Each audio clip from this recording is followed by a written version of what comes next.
Est-ce que parler à son chien lors d'un croisement renforce la réactivité? C'est une excellente question et je vais essayer d'apporter une réponse précise, mais vous allez voir un petit peu nuancée. Alors, vous vous en doutez, il y a plusieurs cas de figure.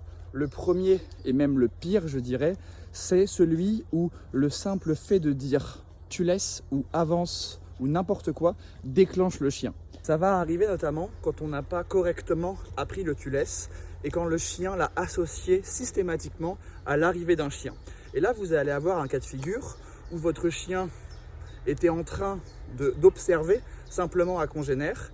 Et là, vous tendez, vous dites tu laisses ou avance ou n'importe quoi. Et c'est à ce moment-là où le chien déclenche, ou en tout cas, ça le monte en pression et vous augmentez les chances du déclenchement.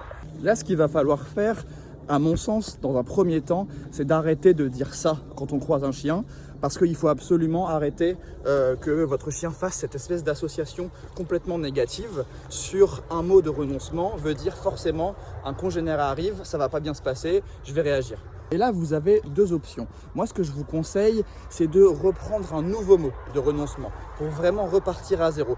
Donc si par exemple, vous aviez l'habitude de dire avance quand votre chien voit un autre chien pour faire du renoncement, on va se dire ok, on part à zéro et cette fois je vais utiliser le mot tu laisses, mais je vais commencer par en faire une association positive.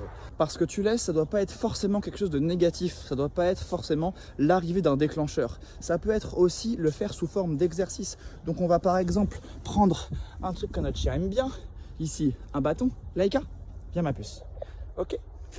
Je lui présente le jouet, très bien, assis ma puce, Laïka, tu laisses? Et si elle laisse, yes, très bien. Hop, je sors un autre jouet. Oui, bravo, excellent. Pas facile de vous montrer ça avec un téléphone tout seul. Et là, on va commencer donc à amener le mot de renoncement avec quelque chose de beaucoup plus fun, avec du jeu là en l'occurrence, beaucoup plus sympa.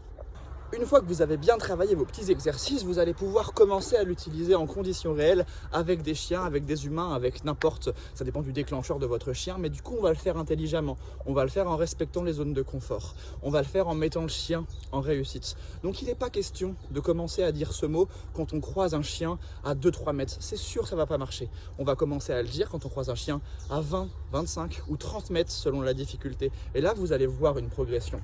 Mais du coup, comment est-ce qu'on fait quand on croise un chien à 2-3 mètres? Pas un mot, ça sert à rien, c'est contre-productif. Prenez votre laisse, mettez votre chien du côté opposé au déclencheur et avancez, c'est tout, sans rien dire. Oui, vous allez devoir tirer un petit peu, mais c'est pas dans ce moment-là où vous allez le faire progresser votre chien. D'ailleurs, ces situations-là, elles doivent arriver le moins souvent possible, sinon vous n'allez pas progresser. Il faut mettre votre chien en situation de réussite. Si vous voulez progresser, il faut que les premiers croisements se fassent de loin.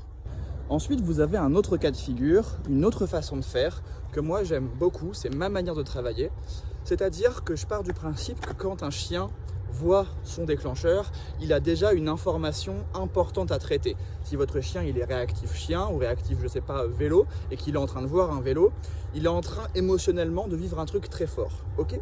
Vous entendre parler derrière en bruit de fond comme ça, vous avez 9 chances sur 10 de venir rajouter de l'information sur déjà une information qu'il n'est pas capable de traiter. C'est pour ça que moi, j'aime beaucoup travailler, donc déjà d'une part avec les zones de confort, en me mettant suffisamment loin du déclencheur pour avoir l'opportunité de laisser mon chien observer, réfléchir, prendre la bonne décision tout seul, c'est-à-dire renoncer, et à ce moment-là, je récompense et je valorise. Je vous renvoie à cette vidéo que j'avais faite sur le timing de rappel, parce que c'est à peu près la même chose. C'est-à-dire que l'idée, c'est pas forcément de parler ou de pas parler, c'est que si on doit le faire, on va le dire au bon moment. Un dernier point, et vous le savez, parce que vous le vivez tous les jours, vous véhiculez beaucoup d'émotions à votre chien. Ce sont des éponges. Si vous êtes stressé, anxieux, et que vous commencez à parler, vous avez encore une fois 9 chances sur 10 de plutôt véhiculer quelque chose de négatif à votre chien. Et dans ce cas-là, il faut mieux effectivement se taire. Maintenant, si vous êtes très confiant, parce que vous avez confiance en vos outils, en votre méthode, et que vous avez envie de lui demander « tu laisses ou avance », de le faire de manière agréable, motivée et avec beaucoup de bonnes émotions, alors là, allez-y. Mais je vous invite à faire une chose en fait. Testez, essayez, parce que chaque chien est différent. Et il y en a, parler, ça va être complètement contre-productif. D'autres, ça va les aider, ça va leur mettre un repère, un cadre. Je ne peux que vous inviter d'essayer les deux méthodes. Moi, je vous livre les deux, je vous donne les méthodes, comment les faire. Maintenant, à vous d'essayer et de voir ce qui marche le mieux. Après, si je peux vous donner un dernier conseil, de tout ce que j'ai vu, avec tous les chiens que j'ai côtoyés, souvent, on a quand même tendance à trop parler, plutôt que pas assez. Allez, très bonne journée.